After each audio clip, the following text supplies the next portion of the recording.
Hello everyone. ಕಳೆದ ತರಗತಿಯಲ್ಲಿ degrees of comparison ಮತ್ತು ಕಂಪ್ಯಾರೇಟಿವ್ ಆ್ಯಂಡ್ ಸೂಪರ್ಲೇಟಿವ್ಸ್ ಫಾರ್ಮೇಷನನ್ನು ನೋಡಿದ್ದೇವೆ. ಈ ಒಂದು ವಿಡಿಯೋದಲ್ಲಿ interchange of the degrees of ಕಂಪ್ಯಾರಿಸನನ್ನು ನೋಡೋಣ. ಅಂದರೆ ಒಂದು ಡಿಗ್ರಿಯಿಂದ ಮತ್ತೊಂದು ಡಿಗ್ರಿಗೆ ಹೇಗೆ ಚೇಂಜ್ ಮಾಡೋದು ಅನ್ನೋದನ್ನು ಈ ಒಂದು ವಿಡಿಯೋದಲ್ಲಿ ನಾವು ಕಲಿತೇವೆ. Of the degrees of comparison.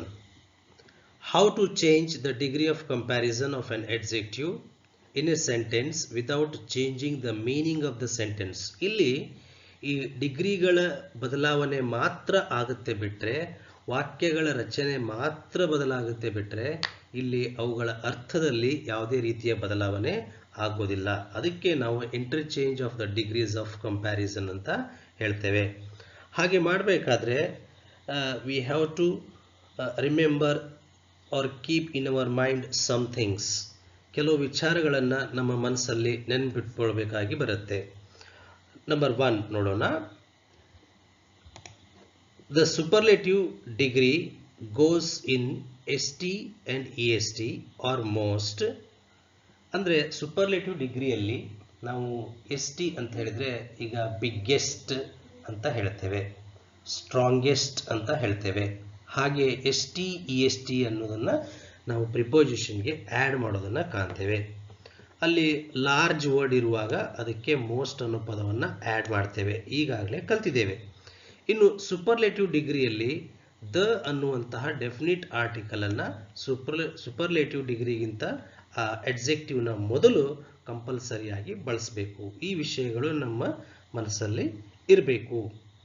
ಇನ್ನು ಎರಡನೇ ನಿಯಮ ಏನು ಅಂತ ಹೇಳಿದರೆ, ಗಮನದಲ್ಲಿರಬೇಕಾದ ವಿಷಯ ಏನಂತ ಹೇಳಿದರೆ, the comparative degree should have more than,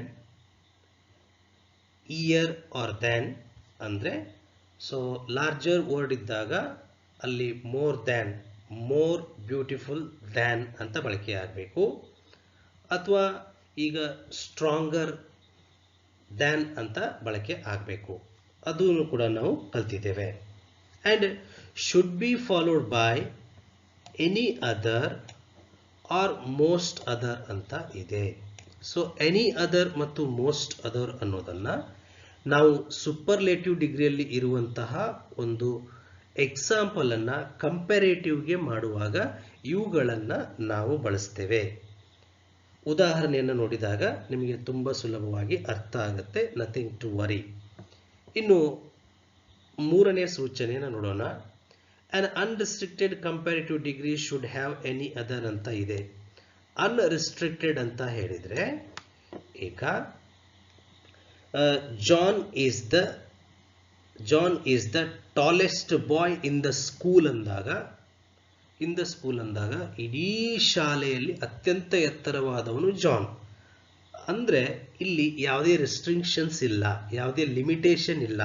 so ಅಂಥ ವಾಕ್ಯವನ್ನು ಕಂಪ್ಯಾರೇಟಿವ್ ಮಾಡುವಾಗ ನಾವು ಎನಿ ಅದರ್ ಅನ್ನೋದನ್ನು ಬಳಸ್ಕೊಳ್ತೇವೆ. ಇನ್ನು ಎರಡನೇದು ನೋಡಿ, ಎ ರಿಸ್ಟ್ರಿಕ್ಟೆಡ್ ಕಂಪ್ಯಾರೇಟಿವ್ ಡಿಗ್ರಿ ಅಂತ ಇದೆ. ರಿಸ್ಟ್ರಿಕ್ಟೆಡ್ ಅಂತ ಹೇಳಿದರೆ ನೋಡಿ, John is one of the tallest boys in the school ಅಂತ ಬರುತ್ತೆ. ಎರಡು ಎಕ್ಸಾಂಪಲನ್ನು ಗಮನಿಸಿ. ಮೊದಲೇನು ಹೇಳಿದೆ, John is the tallest boy in the school ಅಂತ ಹೇಳಿದರೆ ಶಾಲೆಯಲ್ಲಿ ಅವನೊಬ್ಬನೇ ಎತ್ತರ ಇರೋನು, ಮತ್ತಾರೂ ಇಲ್ಲ. ಸೊ ಅದನ್ನು ಕಂಪ್ಯಾರೇಟಿವ್ ಡಿಗ್ರಿಗೆ ಚೇಂಜ್ ಮಾಡುವಾಗ ನಾವು ಎನಿ ಅದರ್ ಅನ್ನೋ ಪದವನ್ನು ಬಳಸ್ಕೊಳ್ತೇವೆ. ಇನ್ನು ಜಾನ್ ಎರಡನೇ ಎಕ್ಸಾಂಪಲ್ ಗಮನಿಸಿ. John is one of the tallest boys in the school ಅಂದಾಗ ಶಾಲೆಯಲ್ಲಿ ಕೆಲವು ಜನ ಎತ್ತರವಾದ ಹುಡುಗರಿದ್ದಾರೆ, ಆ ಎತ್ತರವಾದ ಹುಡುಗರಲ್ಲಿ ಜಾನ್ ಒಬ್ಬ ಅಂದಾಗ ನಾವೇನು ಮಾಡ್ತೇವೆ, ಅಲ್ಲಿ ಕಂಪ್ಯಾರೇಟಿವ್ ಮಾಡುವಾಗ ಸೊ ಮೋಸ್ಟ್ ಅದರ್ ಅನ್ನೋ ಪದವನ್ನು ಬಳಸ್ಕೋತೇವೆ. We can easily learn these things when we interchange the degrees from one degree to another degree. ಒಂದು ಡಿಗ್ರಿಯಿಂದ ಮತ್ತೊಂದು ಡಿಗ್ರಿಗೆ ಉದಾಹರಣೆಗಳನ್ನು ಬದಲಾಯಿಸಿದಾಗ ನಾವು ಇವುಗಳನ್ನು ಸುಲಭವಾಗಿ ನೆನಪಲ್ಲಿ ಇಟ್ಕೊಳ್ತೇವೆ.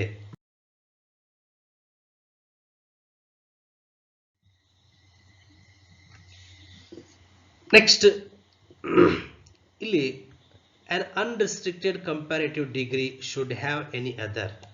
ಅದೇ ನಾವು ಅವಾಗ ಹೇಳಿದ್ವಿ ಅನ್ರೆಸ್ಟ್ರಿಕ್ಟೆಡ್ ಅಲ್ಲಿ ಎನಿ ಅದರ್ ಇರಬೇಕು ಅಂತ ಹೇಳಿ. He is the cleverest boy in the school. ಈಗ ನಾನು ಅವಾಗ ಹೇಳಿದೆ ಅಲ್ವಾ ನೋಡಿ, ಕ್ಲೆವರೆಸ್ಟ್ ಬಾಯ್, ನಾನು ಟಾಲೆಸ್ಟ್ ಬಾಯ್ ಅಂತ ಹೇಳಿದೆ, ಇಲ್ಲಿ ಕ್ಲೆವರೆಸ್ಟ್ ಬಾಯ್ ಅಂತ ಹೇಳಿದ್ದಾರೆ. ಸ್ಕೂಲಲ್ಲಿ ಅವನೊಬ್ಬನೇ, ಅಂದರೆ ಇಲ್ಲಿ ಅನ್ರೆಸ್ಟ್ರಿಕ್ಟೆಡ್ ಅಂತ ಹೇಳಿದ್ರೆ ಇಲ್ಲಿ ಯಾವುದೇ ರೆಸ್ಟ್ರಿಕ್ಷನ್ ಇಲ್ಲ, ಅವನೇ ಹೈಯೆಸ್ಟ್ ಇರ್ತಕ್ಕಂಥವನು.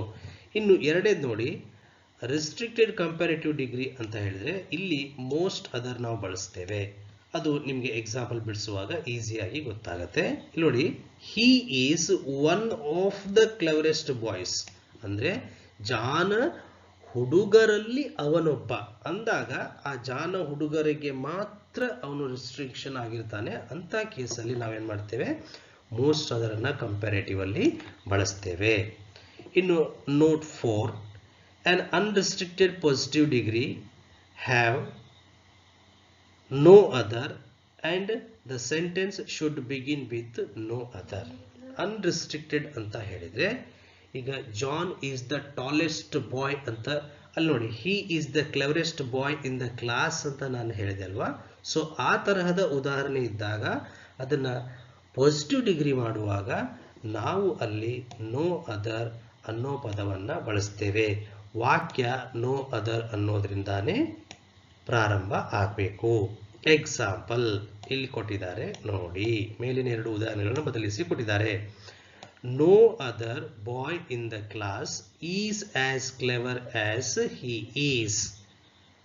ಈ ತೆರನಾಗಿ ಅದನ್ನ ಸೂಪರ್ಲೇಟಿವ್ ಡಿಗ್ರಿ ಕೊಟ್ಟಿರೋ ಮೇಲೆ ಇಲ್ಲಿ ನೋಡಿ, ಸೊ ಇಲ್ಲಿ ಮೇಲೆ ಕೊಟ್ಟಿರುವಂತಹ ಸೂಪರ್ಲೇಟಿವ್ ಡಿಗ್ರಿವನ್ನ ಪಾಸಿಟಿವ್ ಮಾಡುವಾಗ ಹೀಗೆ ಬದಲಾಗುತ್ತೆ, ಅಲ್ಲಿ ನಾವು ನೋ ಅದರ್ ಅನ್ನೋದನ್ನ ಬಳಸ್ತೇವೆ. ನೆಕ್ಸ್ಟ್ ಎಕ್ಸಾಂಪಲ್ ನೋಡಿ, ಎರಡನೇದು he is one of the ಕ್ಲೆವರೆಸ್ಟ್ boys ಅಂತ ಇದೆ ಅಲ್ವಾ. ಸೊ ಅದು ಏನಾಗುತ್ತೆ ಅಂತ ಹೇಳಿದ್ರೆ ಇಲ್ಲಿ ಬಳಸ್ತೇವೆ, ಯಾವುದು ವೆರಿ ಫ್ಯೂ ಅಂತ ಬರುತ್ತೆ, ಗೊತ್ತಾಯ್ತಾ. ಇಲ್ಲಿ ಒಂದು ಇದು ಎರಡು ಸೇಮ್ ಎಕ್ಸಾಂಪಲ್. ಆಸ್ ಇಲ್ಲಿ ಆಸು ಬಳಸ್ಬೋದು ಅಥವಾ ಸೋ ಅಂತ ಕೂಡ ಬಳಸ್ಬೋದು.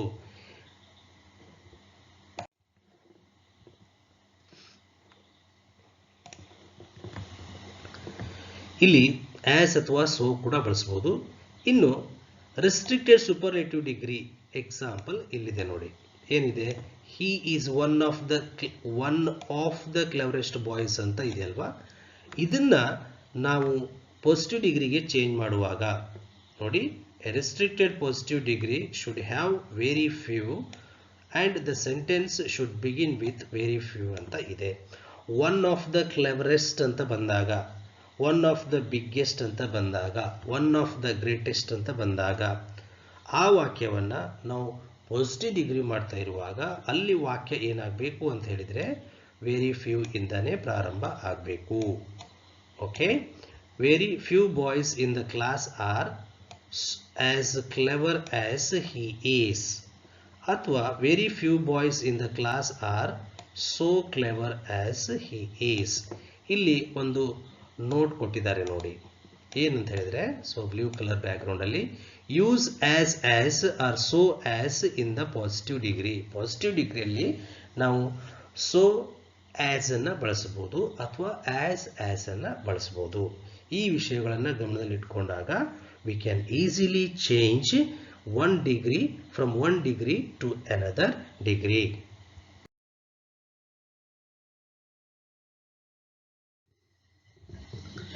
ನೋಟ್ 5, ಅದರೊಟ್ಟಿಗೆ ಇನ್ನೂ ಒಂದಿಷ್ಟು ವಿಚಾರಗಳನ್ನು ನೆನಪಲ್ಲಿಟ್ಕೋಬೇಕು. Certain comparatives have lost their comparative meaning and are used only as positives, so they cannot be followed by them. ಈ farmer, later, upper, elder, inner, outer, utter, hinder ಅಂತ ಏನಿದಾವಲ್ವಾ, ಸೊ ಇವುಗಳು ಪಾಸಿಟಿವ್ ಆಗಿ ಮಾತ್ರ ಬಳಕೆ ಆಗ್ತಾ ಇದ್ದಾವೆ. ಅವುಗಳು ಈಗ ಕಂಪ್ಯಾರಿಟಿವ್ ಮೀನಿಂಗ್ ಅನ್ನ ಕಳ್ಕೊಂಡ್ಬಿಟ್ಟಿದ್ದಾವೆ. ಹಾಗಾಗಿ ದ್ಯಾನ್ ಅನ್ನ ಬಳಸುವ ಅವಶ್ಯಕತೆ ಇಲ್ಲ ಅಂತ ಹೇಳ್ತಾರೆ. ಇನ್ನು ನೋಟ್ ನಂಬರ್ 6 ಅಲ್ಲಿ ನೋಡೋದಾದ್ರೆ, the comparative adjectives ending in OR, ಇದು ಮೋಸ್ಟ್ ಇಂಪಾರ್ಟೆಂಟ್, ನೆನಪಲ್ಲಿ ಇಟ್ಕೊಳ್ಬೇಕಾದಂಥ ವಿಷಯ. ಏನಂತ ಹೇಳಿದ್ರೆ, ಈ ಕೆಲವೊಂದು ಎಡ್ಜೆಕ್ಟಿವ್ ಇದಾವೆ ನೋಡಿ, ಇನ್ಫೀರಿಯರ್ ಕೊನೆಗೆ OR ಇಂದ ಎಂಡ್ ಆಗ್ತವೆ, superior, prior, senior, junior, the next anterior, then next posterior, ಆಮೇಲೆ ರೆಫರ್ ಅಂತ ಬರುತ್ತೆ. ಈ ವರ್ಡ್ಸ್ ಬಂದಾಗ ಅಲ್ಲಿ ದ್ಯಾನ್ ಬರಲ್ಲ, ಕಂಪಲ್ಸರಿಯಾಗಿ ಏನು ಬರಬೇಕು, ಅಲ್ಲಿ ಕಂಪಲ್ಸರಿಯಾಗಿ ಟು ಅನ್ನುವಂತಹ ಪ್ರಿಪೋಸಿಷನ್ನೇ ಬರಬೇಕು. ಅದು ನಿಮ್ಮ ಗಮನದಲ್ಲಿ ಇರಲಿ. ನಂಬರ್ 6 ಅಲ್ಲಿರುವಂಥದ್ದು most important thing. Next number 7, the following 5 Latin comparatives interior, exterior, ulterior, major and minor are used only as positive adjectives. ಇವುಗಳನ್ನು ಓನ್ಲಿ ಪಾಸಿಟಿವ್ adjectives ಆಗಿ ಮಾತ್ರ. ಈಗ ಟೈಪ್ 1 ನೋಡೋಣ. ಟೈಪ್ 1 ಟೈಪ್ 2 ಅಂತ ಇಲ್ಲ. ಸೊ ಆ ಎಕ್ಸಾಂಪಲ್ಗಳನ್ನು ನಾವು ಹೇಗೆ ಬಿಡಿಸ್ತೇವೆ ಅವುಗಳ ಆಧಾರದ ಮೇಲೆ ನಾವು ಟೈಪ್ 1 ಟೈಪ್ 2 ಅಂತ ಇಲ್ಲಿ ಕೊಡ್ತಾ ಹೋಗಿದ್ದೇವೆ. ಒಂದು ಎಕ್ಸಾಂಪಲ್ ನೋಡೋಣ. Madhavi is as beautiful as Ramya. Madhavi ರಮ್ಯಾಳಷ್ಟೇ ಸುಂದರವಾಗಿದ್ದಾಳೆ. ಅಂದರೆ ಇಬ್ಬರು ಅಷ್ಟೇ ಸುಂದರವಾಗಿದ್ದಾರೆ ಅಂದಾಗ ಈಗೇನು ಹೇಳಬೇಕು, ರಮ್ಯಾ ಮಾಧವಿಗಿಂತ ಹೆಚ್ಚು ಸುಂದರವಾಗಿಲ್ಲ ಅಂದರೂ ಅಷ್ಟೇ ಇದ್ದಾಳೆ, ರಮ್ಯಾ ಮಾಧವಿಗಿಂತ ಕಡಿಮೆ ಸುಂದರವಾಗಿಲ್ಲ ಅಂತ ಹೇಳಿದರೂ ಕೂಡ ಅಷ್ಟೇ ಸುಂದರವಾಗಿದ್ದಾಳೆ ಅಂತಾನೆ ಅರ್ಥ. ಇದನ್ನು ನಾವು ಕಂಪೇರೇಟಿವ್ ಮಾಡಿದಾಗ ಏನಾಗುತ್ತೆ, Ramya is not more beautiful, ನೋಡಿ, is not more beautiful than Madhavi. Ramya ಮಾಧವಿಗಿಂತ ಸುಂದರವಾಗಿಲ್ಲ ಅಂದರೆ ಅಷ್ಟೇ ಇದ್ದಾಳೆ ಅಂತ ಅರ್ಥ. ಇಲ್ಲಿ ಅರ್ಥ ಬದಲಾಗಲಿಲ್ಲ, ಬಟ್ ವಾಕ್ಯ ರಚನೆ ಮಾತ್ರ ಬದಲಾಗುತ್ತೆ. ಇನ್ನೊಂದು ಎಕ್ಸಾಂಪಲ್ ನೋಡೋಣ. Money is as important as education. ಹಣ ಶಿಕ್ಷಣದಷ್ಟೇ ಮುಖ್ಯವಾಗಿದೆ. ಎರಡೂ ಕೂಡ ಅಷ್ಟೇ ಮುಖ್ಯವಾಗಿದ್ದಾವೆ. ಇದನ್ನ ನಾವು ಕಂಪ್ಯಾರೇಟಿವ್ ಮಾಡಿದಾಗ education is not more important than money. ಇದನ್ನ ನಾವು ಮೋರ್ ಬದಲಾಗಿ ಸೊ ಲೆಸ್ ಕೂಡ ನಾವು ಬಳಸಬಹುದು. ಏನಾಗುತ್ತೆ, education is not less important than money ಅಂತ ಹೇಳಿದ್ರೆ ಹಣಕ್ಕಿಂತ ಏನು ಕಡಿಮೆ ಪ್ರಾಮುಖ್ಯತೆಯನ್ನು ಪಡೆದಿಲ್ಲ ಅಂದರೆ ಸೊ ಹಣದಷ್ಟೇ ಪ್ರಾಮುಖ್ಯತೆಯನ್ನು ಪಡೆದಿದೆ ಅಂತ ಆಗುತ್ತೆ. ಹೀಗೆ ಎರಡು ನೌನ್ಸನ್ನು ಕಂಪೇರ್ ಮಾಡಿದಾಗ, ಪ್ರೊನೌನ್ಸನ್ನು ಕಂಪೇರ್ ಮಾಡಿದಾಗ ಅವು ಎರಡು ಕ್ವಾಲಿಟಿಯಲ್ಲಿ ಈಕ್ವಲ್ ಆಗಿದ್ರೆ ನಾವು ಈ ರೀತಿಯಾಗಿ ಏನು ಮಾಡಬೇಕು, ಡಿಗ್ರಿಯನ್ನು ಚೇಂಜ್ ಮಾಡಬೇಕು. ಮತ್ತೊಂದು ಉದಾಹರಣೆ ನೋಡೋಣ. She is as happy as Har sister. ಅವಳು ತನ್ನ ಸಹೋದರಿಯಷ್ಟೇ ಸಂತೋಷವಾಗಿದ್ದಾಳೆ. ಅಂದರೆ ಅರ್ಥ, ಅವಳ ಸಹೋದರಿ ಇವಳಿಗಿಂತ ಹೆಚ್ಚೇನು ಸಂತೋಷವಾಗಿಲ್ಲ ಅಥವಾ ಕಡಿಮೆ ಏನು ಸಂತೋಷವಾಗಿಲ್ಲ ಅಂತ ಹೇಳಿದ್ರೆ so both are equal in their happiness ಅಂತ ಅರ್ಥ ಆಗುತ್ತೆ. ಚೇಂಜ್ ಮಾಡಿದ್ರೆ ಏನಾಗುತ್ತೆ ನೋಡಿ, her sister is not more happier than she ಅಂತ ಆಗುತ್ತೆ. ನೆಕ್ಸ್ಟ್ ಮತ್ತೊಂದು ಎಕ್ಸಾಂಪಲ್ ನೋಡೋಣ. We are as rich as they are. Okay, ನಾವು ಅವರಷ್ಟು ಶ್ರೀಮಂತರಾಗಿದ್ದೇವೆ. ಅಂದರೆ ನಾವು ಮತ್ತೆ ಅವರು ಅಷ್ಟೇ ಶ್ರೀಮಂತರಾಗಿದ್ದೇವೆ, ಯಾರು ಹೆಚ್ಚಿಲ್ಲ ಯಾರು ಕಡಿಮೆ ಇಲ್ಲ ಅಂದಾಗ ಅವರು ನಮಗಿಂತ ಹೆಚ್ಚು ಶ್ರೀಮಂತರಲ್ಲ ಅಂದರೆ ನಮ್ಮಷ್ಟೇ ಇದ್ದಾರೆ, ಅವರು ನಮಗಿಂತ ಕಡಿಮೆ ಶ್ರೀಮಂತರಲ್ಲ ಅಂದರೂ ಕೂಡ ಅವರು ನಮ್ಮಷ್ಟೇ ಶ್ರೀಮಂತರಿದ್ದಾರೆ ಅನ್ನೋ ಅರ್ಥವನ್ನು ಕೊಡುತ್ತೆ. ಇಲ್ಲಿ ಆಸ್ ಅನ್ನು ನಾವು ಬಳಸಿದ್ದೇವೆ. ನೋಡೋಣ ಏನಾಗುತ್ತೆ ಅಂತ ಹೇಳಿ. They are not richer than we. ಅಂದರೆ ಅವರು ನಮಗಿಂತ ಶ್ರೀಮಂತರಾಗಿಲ್ಲ ಅಂತ ಹೇಳಿದಾಗ it means both we and they are equal in richness ಅಂತ ಆಗುತ್ತೆ. ಇಬ್ಬರು ಅಷ್ಟೇ ನಾವು ಶ್ರೀಮಂತರಾಗಿದ್ದೇವೆ. ಟೈಪ್ 2 ಈಗ ನೋಡ್ತಾ ಹೋಗೋಣ. Madhuri is more attractive than Ramya. Madhuri ರಮ್ಯಾಳಿಗಿಂತಲೂ ಅಟ್ರಾಕ್ಟಿವ್ ಆಗಿದ್ದಾಳೆ. ಅಂದರೆ ಇಲ್ಲಿ ಯಾರು ಹೆಚ್ಚಾಗಿದ್ದಾರೆ, ಸೊ ಮಾಧುರಿ ಹೆಚ್ಚು ಸುಂದರವಾಗಿದ್ದಾಳೆ. ಯಾರಿಗಿಂತ, ರಮ್ಯಾಗಿಂತ. ಅಂದರೆ ಇದನ್ನು ಪಾಸಿಟಿವ್ ಮಾಡಿದಾಗ ಹೇಗಾಗುತ್ತೆ ಅಂದರೆ ರಮ್ಯಾ ಮಾಧುರಿಯಷ್ಟು ಸುಂದರವಾಗಿಲ್ಲ ಅಂತ ಹೇಳಬೇಕು. ಏನಾಗುತ್ತೆ ನೋಡಿ, Ramya is not so attractive as Madhuri. ನೀವು ಇಲ್ಲಿ ಸೋ ಬದಲಾಗಿ even you can use as, ಇಲ್ಲಿ ಆಸ್ ಅನ್ನು ಕೂಡ ಬಳಸಬಹುದು. Madhuri is more attractive than Ramya ಅಂದಾಗ ಮಾಧುರಿ ರಮ್ಯಾಗಿಂತ ಆಕರ್ಷಣೀಯವಾಗಿದ್ದಾಳೆ ಅಂದ್ರೆ ರಮ್ಯಾ ಮಾಧುರಿಯಷ್ಟು ಆಕರ್ಷಣೀಯವಾಗಿಲ್ಲ. ಸೊ ಇಲ್ಲಿ ಅರ್ಥದಲ್ಲಿ ಯಾವ ಬದಲಾವಣೆಯೂ ಇಲ್ಲ, ಕೇವಲ ವಾಕ್ಯ ರಚನೆ ಮಾತ್ರ ಬದಲಾಗುತ್ತೆ. Let's have one more example. Knowledge is more useful than money ಅಂದಾಗ ನಾಲೆಜ್ ಹಣಕ್ಕಿಂತಲೂ ಹೆಚ್ಚು ಉಪಯುಕ್ತ ಆಗಿದೆ ಅಂತ ಹೇಳಿದ್ರೆ ಹಣ ಏನಾಗಿಲ್ಲ ಹಾಗಿದ್ರೆ, ಸೊ ನಾಲೆಜ್ನಷ್ಟು ಯೂಸ್ಫುಲ್ ಆಗಿಲ್ಲ. ಇದನ್ನ ಪಾಸಿಟಿವ್ ಮಾಡಿದಾಗ ಏನಾಗುತ್ತೆ, money is not so useful as knowledge ಅಂತ ಆಗುತ್ತೆ. So this is how we can change A comparative degree into positive degree. ಕೇವಲ ಎರಡು ನೌನ್ಗಳು ಎರಡು ಪ್ರೊನೌನ್ಗಳಿರುವಾಗ ಈ ರೀತಿಯಾದಂತಹ ಒಂದು ಚೇಂಜ್ ಅನ್ನು ನಾವು ಮಾಡ್ತೇವೆ. Next example, my uncle is richer than my father. ನನ್ನ ಚಿಕ್ಕಪ್ಪ ನನ್ನ ತಂದೆಗಿಂತಲೂ ಶ್ರೀಮಂತ ಇದ್ದಾನೆ. ಅಂದ್ರೆ ನನ್ನ ತಂದೆ ನನ್ನ ಚಿಕ್ಕಪ್ಪನಷ್ಟು ಶ್ರೀಮಂತ ಇಲ್ಲ ಅಂತ ಹೇಳೋದು ಪಾಸಿಟಿವ್ ಡಿಗ್ರಿ ಆಗಿರುತ್ತೆ. My father is not so rich as my uncle. So ಇಲ್ಲಿ ಸೋನು ಬಳಸಬಹುದು, ಆಸ್ ಕೂಡ ಬಳಸಬಹುದು, ನಿಮ್ಮ ಗಮನದಲ್ಲಿರಲಿ. I am cleverer than my brother. So this is comparative because er cleverer is there and then is there. Then my brother is not so clever as I. So ಈ ರೀತಿಯಾಗಿ ಎರಡು ನೌನ್ಗಳ ಮಧ್ಯೆ ಕಂಪ್ಯಾರಿಸನ್ ಇರುವಾಗ ಆ ಕಂಪ್ಯಾರಿಟಿವ್ ಡಿಗ್ರಿಯನ್ನು ನಾವು ಈ positive ಡಿಗ್ರಿಯಾಗಿ ಈ ರೀತಿಯಾಗಿ ಬದಲಾಯಿಸಬೇಕಾಗತ್ತೆ. ಟೈಪ್ 3 ಅನ್ನು ನೋಡೋಣ. First example, Madhuri is the most beautiful of all girls. ಇಲ್ಲಿ ನೋಡಿ, ದ ಅನ್ನೋ ಡೆಫಿನಿಟ್ ಆರ್ಟಿಕಲ್ ಇದೆ, ಮೋಸ್ಟ್ ಅನ್ನೋ ಪದ ಬಳಕೆಯಾಗಿದೆ. ಓಕೆ, ಅಂದ್ರೆ ಇದು ಸೂಪರ್ಲೇಟಿವ್ ಡಿಗ್ರಿ ಅಂತಾನೆ ಅರ್ಥ. Madhuri is the most beautiful of all girls ಅಂತ ಹೇಳಿದ್ರೆ ಎಲ್ಲ ಹುಡುಗಿಯರಲ್ಲಿ ಮಾಧುರಿ ಅತ್ಯಂತ ಸುಂದರವಾದ ಹುಡುಗಿ ಆಗಿದ್ದಾಳೆ. ಇದನ್ನು ಕಂಪ್ಯಾರಿಟಿವ್ ಮಾಡಿದಾಗ ಹೇಗಾಗತ್ತೆ ಅಂತ ಹೇಳಿದ್ರೆ, ಸೊ ಇಲ್ಲಿದೆ ನೋಡಿ, Madhuri is more beautiful.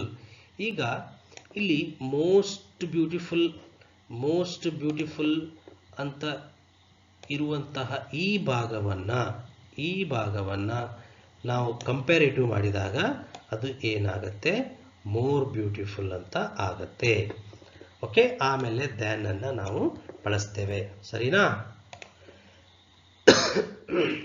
Than ಈಗ ನೋಡಿ, ಆವಾಗಲ್ಲಿ ಬಂತು ಏನಂತ ಹೇಳಿ, ಸೊ ಈ ಅನ್ರೆಸ್ಟ್ರಿಕ್ಟೆಡ್ ಇರುವಾಗ ಎನಿ ಅದರ್ ಬಳಸಬೇಕು ಅಂತ ಹೇಳಿ ಇಲ್ಲಿ ಬಳಸಬೇಕು ಅದನ್ನ.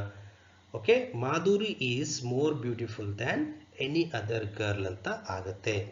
ನೆಕ್ಸ್ಟ್ ಏನಪ್ಪ ಅಂತ ಹೇಳಿದ್ರೆ, ಸೊ ಇಲ್ಲಿ ಇರುವಂತಹ ಈ ಎನಿ ಅದರ್ ಗರ್ಲ್ ಅಂತ ಇದೆಯಲ್ವಾ, ಸೊ ಈ ಭಾಗವನ್ನ ನಾವು ಮೊದಲಿಗೆ ಬಳಸ್ತೇವೆ. ಯಾವಾಗ ಪಾಸಿಟಿವ್ ಡಿಗ್ರಿ ಮಾಡಿದಾಗ. ಅಕಸ್ಮಾತ್ ಇಲ್ಲಿ ಎನಿ ಬದಲಾಗಿ ನೀವು ನೋ ಕೂಡ ಬಳಸ್ಬೋದು. ನೋಡಿ, ಎನಿ ಬದಲಾಗಿ ಇಲ್ಲಿ ನೋ ಕೂಡ ಬಳಸ್ಬೋದು. ನೋ ಬಳಸಿದಾಗ ಏನಾಗುತ್ತೆ ಅಂತ ಹೇಳಿದ್ರೆ ಇಲ್ಲಿ ನಾಟ್ ಬಳಸುವ ಅವಶ್ಯಕತೆ ಇಲ್ಲ. ಇಲ್ಲಿ ನಾಟ್ ಬಳಸುವಂತ ಅವಶ್ಯಕತೆ ಇಲ್ಲ.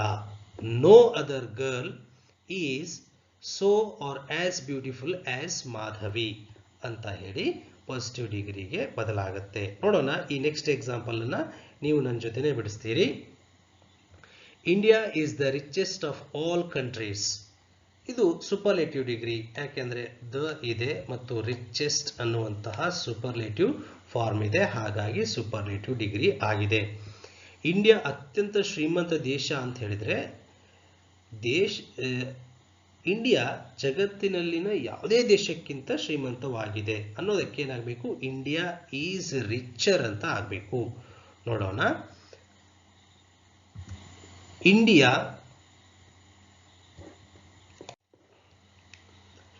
ಕಂಪ್ಯಾರಿಟಿವ್ ಮಾಡಿದಾಗ ಇಂಡಿಯಾ ಈಸ್ ರಿಚರ್ ದ್ಯಾನ್ ಇಲ್ಲೇನಾಗಬೇಕು, ಎನಿ ಅದರ್ ಕಂಟ್ರಿ ಅಂತ ಆಗತ್ತೆ. ಈಗ ನಾವು ಈ ಭಾಗವನ್ನು ಕೂಡ ಸೊ ಪಾಸಿಟಿವ್ ಡಿಗ್ರಿ ಮಾಡುವಾಗ ಬಳಸ್ಬೋದು, ಆದರೆ ನಾಟ್ ಬರುತ್ತೆ. ಈಗ ಆಕ್ಚುಲಿ ಅಲ್ಲಿ ಏನು ಮಾಡ್ತಾರೆ ಅಂತ ಹೇಳಿದ್ರೆ, ಸೊ ಈ ಎನಿ ಬದಲಾಗಿ ಅವರು ಏನು ಬಳಸ್ತಾರೆ, ನೋ ಅನ್ನ ಪಾಸಿಟಿವ್ ಮಾಡುವಾಗ ಬಳಸ್ತಾರೆ. ಹಾಗಾಗಿ ನೋ ಅದರ್ ಕಂಟ್ರಿ ಅನ್ನೋದು ಮೊದಲಿಗೆ ಬರಬೇಕು. ನೋಡೋಣ, ಇಲ್ಲಿದೆ ನೋಡಿ, ನೋ ಅದರ್ ಕಂಟ್ರಿ. ಓಕೆ, ಇಲ್ಲಿ ಹೆಲ್ಪಿಂಗ್ ವರ್ಬ್ ಈಸ್ ಇದೆ ಅಲ್ವಾ, ಅದೇ ಈಸ್ ಅನ್ನೇ ಬಳಸಬೇಕು. ಇಲ್ಲಿ ನಾಟ್ ಅಂತ ಬಂದಿದೆ, ನಾಟ್ ಅಂತ ಬರಬಾರ್ದು. ಆಕ್ಚುಲಿ ಇಲ್ಲಿ ಬೈ ಮಿಸ್ಟೇಕ್ ಬಂದಿದೆ. ಯಾಕೆ ಅಂತ ಹೇಳಿದ್ರೆ ಇಲ್ಲಿ ಆಲ್ರೆಡಿ ನೋ ಅನ್ನೋದು ಇದೆ, ಹಾಗಾಗಿ ನಾಟ್ ಬರುವ ಅವಶ್ಯಕತೆ ಇಲ್ಲ. ಅಕಸ್ಮಾತ್ ಎನಿ ಅದರ್ ಅಂತ ಬಂದ್ರೆ ಇಲ್ಲಿ ನಾಟ್ ಬರಬೇಕು. Okay, let's learn one more example. Gitanjali is the best of all books. Gitanjali ಎಲ್ಲ ಪುಸ್ತಕಗಳಲ್ಲಿ ಶ್ರೇಷ್ಠವಾದದ್ದು. ಈಸ್ ದ ಮತ್ತು ಬೆಸ್ಟ್ ಅನ್ನೋದು ಸೂಪರ್ಲೇಟಿವ್ ಡಿಗ್ರಿ. ಇದನ್ನ ಕಂಪ್ಯಾರೇಟಿವ್ ನಾವು ಮಾಡ್ತೇವೆ. ಕಂಪ್ಯಾರೇಟಿವ್ ಮಾಡಿದಾಗ ನೋಡಿ, ಗೀತಾಂಜಲಿ ಈಸ್ ಅಂತ ಬರೀತೀರಿ, ಆಮೇಲೆ ದ ಬೆಸ್ಟ್ ಬದಲಾಗಿ ಏನು ಬರಬೇಕು, ಬೆಟರ್ ಬರಬೇಕು. ಗೀತಾಂಜಲಿ ಈಸ್ ಬೆಟರ್ ದ್ಯಾನ್ ಅಂತ ಬರುತ್ತೆ. ಆಮೇಲೆ ಏನಾಗಬೇಕು, ಎನಿ ಅದರ್ ಬುಕ್ ಅಂತ ಆಗಬೇಕು. ನೋಡೋಣ. Yes, Gitanjali is better than any other book. Okay, ಈಗ ಇದನ್ನು ಪಾಸಿಟಿವ್ ಮಾಡಿದಾಗ ಏನಾಗುತ್ತೆ, ಇಲ್ಲಿ ಎನಿ ಬದಲಾಗಿ ನೋ ಬಂದಾಗ ಇಲ್ಲಿ ನಾಟ್ ಬಳಸುವ ಅವಶ್ಯಕತೆ ಇರಲ್ಲ. No other book is as great as Gitanjali. ಇದನ್ನ ನಾವೇನಂತ ಹೇಳ್ತೇವೆ, ಪಾಸಿಟಿವ್ ಡಿಗ್ರಿ ಅಂತ ಹೇಳ್ತೇವೆ. ಇಂತಹ ಒಂದಿಷ್ಟು ಉದಾಹರಣೆಗಳನ್ನ ನಾವು ಬಿಡಿಸಬೇಕು, ಅವಾಗ ಈಸಿಯಾಗಿ ನಮಗೆ ಇನ್ನೂ ಪರ್ಫೆಕ್ಷನ್ ಇದರಲ್ಲಿ ಸಿಗುತ್ತೆ. ಓಕೆ, ನೆಕ್ಸ್ಟ್ ನೋಡೋಣ, ಟೈಪ್ 4. ಸೊ ಟೈಪ್ 4 ಅಂತ ಹೇಳಿದ್ರೆ ಅದಕ್ಕಿಂತ ಸ್ವಲ್ಪ ಡಿಫರೆನ್ಸ್ ಇದೆ. ಏನಂತ ಹೇಳಿದ್ರೆ, Radha is one of the most beautiful girls ಅಂತ ಇದೆ. ಇಲ್ಲಿ ಗಮನಿಸಬೇಕಾಗಿದ್ದು ಏನು ಅಂತ ಹೇಳಿದ್ರೆ, one of the most beautiful girls ಅಂತ, ಸುಂದರವಾದ ಹುಡುಗಿಯರಲ್ಲಿ ಒಬ್ಬಳು ಅಂದಾಗ, ಈ ತರ ಬಂದಾಗ ನಾವೇನ್ ಮಾಡಬೇಕು, ರಾಧಾ ಈಸ್ ಕಂಪ್ಯಾರಿಟಿವ್ ನಲ್ಲಿ more beautiful. Radha is more beautiful than ಬಳಸ್ತೇವೆ ಕಂಪ್ಯಾರಿಟಿವ್ ಅಲ್ಲಿ. ಅವಾಗ ಎನಿ ಅದರ್ ಅಂತ ಬಳಸ್ತಾ ಇದೀವಲ್ವಾ. ಸೊ ಎನಿ ಅದರ್ ಬದಲಾಗಿ ಇಲ್ಲಿ ನಾವೇನ್ ಮಾಡಬೇಕು, ಮೋಸ್ಟ್ ಅದರ್. ಅಲ್ಲಿ ಗರ್ಲ್ ಅಂತ ಸಿಂಗಲ್ ಇರ್ತಾ ಇತ್ತು, ಇಲ್ಲಿ ಗರ್ಲ್ಸ್ ಅಂತ ಇರುತ್ತೆ. ಎನಿ ಅದರ್ ಗರ್ಲ್ ಅಂತ ಅಲ್ಲಿ ಬರ್ತಾ ಇತ್ತು, ಸೊ ಇಲ್ಲಿ ಏನಾಗುತ್ತೆ, ಮೋಸ್ಟ್ ಅದರ್ ಗರ್ಲ್ಸ್ ಅಂತ ಬರುತ್ತೆ. ಓಕೆ, ಈಗ ಈ ಮೋಸ್ಟ್ ಅದರ್ ಗರ್ಲ್ಸ್ ಅಂತ ಇದೆಯಲ್ವಾ, ಈ ಇಡೀ ಭಾಗನೇ ಏನಾಗುತ್ತೆ, ಪಾಸಿಟಿವ್ ಅಲ್ಲಿ ಮೊದಲಿಗೆ ಬರಬೇಕು. ಆದ್ರೆ ಬರಬೇಕಾದ್ರೆ ಮೋಸ್ಟ್ ಅದರ್ ಹೋಗಿಬಿಟ್ಟು ವೆರಿ ಫ್ಯೂ ಅನ್ನುವಂತಹ ಈ ಒಂದು ಭಾಗ ಇಲ್ಲಿ ಬಳಕೆ ಆಗತ್ತೆ. ವೆರಿ ಫ್ಯೂ ಅನ್ನುವಂಥದ್ದು ಇಲ್ಲಿ ಬಳಕೆ ಆಗತ್ತೆ. Very few girls are as beautiful as Radha. ಮೂರು ವಾಕ್ಯಗಳ ಅರ್ಥ ಒಂದೇ, ಆದರೆ ವಾಕ್ಯ ರಚನೆ ಮಾತ್ರ ಭಿನ್ನ ಇದೆ. ನೆಕ್ಸ್ಟ್ ಎಕ್ಸಾಂಪಲ್ ನೋಡೋಣ. India is one of the richest countries in the world. ಅಂದ್ರೆ ಜಗತ್ತಿನಲ್ಲಿನ ಶ್ರೀಮಂತ ರಾಷ್ಟ್ರಗಳಲ್ಲಿ ಭಾರತ ಒಂದು. ಭಾರತನೇ ಅತ್ಯಂತ ಶ್ರೀಮಂತ ಅಲ್ಲ, ಶ್ರೀಮಂತ ರಾಷ್ಟ್ರಗಳಲ್ಲಿ ಭಾರತವೂ ಕೂಡ ಒಂದು. ಇದು ಸೂಪರ್ಲೇಟಿವ್ ಡಿಗ್ರಿ. ಅಂದ್ರೆ ಭಾರತದ ಥರನೇ ಇನ್ನೊಂದಿಷ್ಟು ಶ್ರೀಮಂತ ದೇಶಗಳು ಇದಾವೆ ಅಂತ. ಅದನ್ನ ಕಂಪ್ಯಾರೇಟಿವ್ ಮಾಡುವಾಗ ನೋಡಿ, ಒನ್ ಆಫ್ ದ ರಿಚೆಸ್ಟ್ ಹೋಗಿ ಏನಾಗುತ್ತೆ, ಇಂಡಿಯಾ ಈಸ್ ರಿಚರ್ ದ್ಯಾನ್. ಇಲ್ಲಿ ಬಂದ್ರ. ಸೊ ಈಗ ನೋಡಿ, ನೆಕ್ಸ್ಟ್ ಏನಾಗಬೇಕು, most other countries in the world. ಜಗತ್ತಿನ ಇತರೆ ದೇಶಗಳಿಗಿಂತ ಒಂದು ಅತ್ಯಂತ ಶ್ರೀಮಂತವಾದ ದೇಶ ಭಾರತ ಆಗಿದೆ. ಇತರೆ ಬಹುತೇಕ ದೇಶಕ್ಕಿಂತ ಶ್ರೀಮಂತವಾಗಿದೆ ಅಂತ ಹೇಳ್ಬೋದು. ಇನ್ನು ಇದನ್ನ ಪಾಸಿಟಿವ್ ಡಿಗ್ರಿ ಮಾಡಿದಾಗ ಇಲ್ಲಿ ಏನಾಗಬೇಕು ಅಂತ ಹೇಳಿದ್ರೆ, ವೆರಿ ಫ್ಯೂ ಅನ್ನುವಂತಹ ಪದಗಳು ಬಳಕೆಯಾಗಬೇಕು. ಅದೇ very few countries in the world, ಈ ಕಂಪ್ಲೀಟ್ ಪಾರ್ಟ್ ಏನಾಗಬೇಕು ಅಂತ ಹೇಳಿದ್ರೆ, ಸೊ ಅದು ಪಾಸಿಟಿವ್ ಅಲ್ಲಿ ಮೊದಲಿಗೆ ಬರಬೇಕು. ಆದ್ರೆ ಮೋಸ್ಟ್ ಅದರ್, ಇಲ್ಲಿ ನೋಡಿ ಈ ಭಾಗದಲ್ಲಿ ಮೋಸ್ಟ್ ಅದರ್ ಬದಲಾಗಿ ಇಲ್ಲಿ ವೆರಿ ಫ್ಯೂ ಅನ್ನುವಂತಹ ಪದ ಬಳಕೆ ಆಗುತ್ತೆ ಪಾಸಿಟಿವ್ ಅಲ್ಲಿ.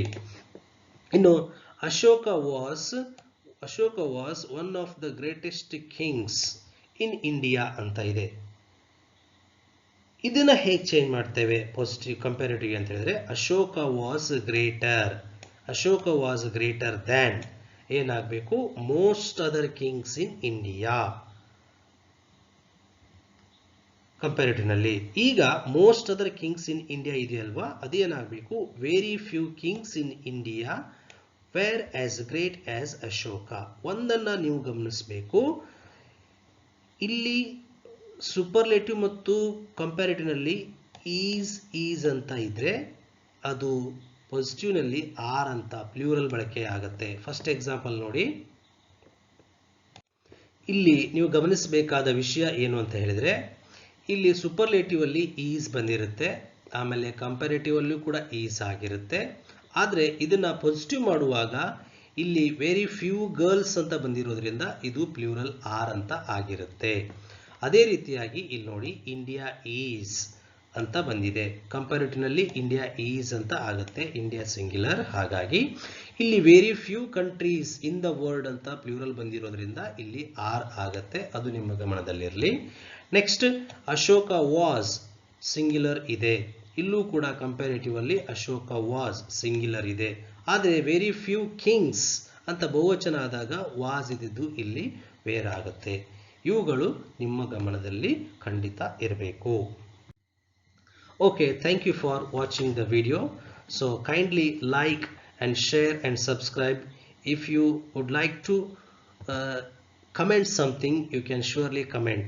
Thank you.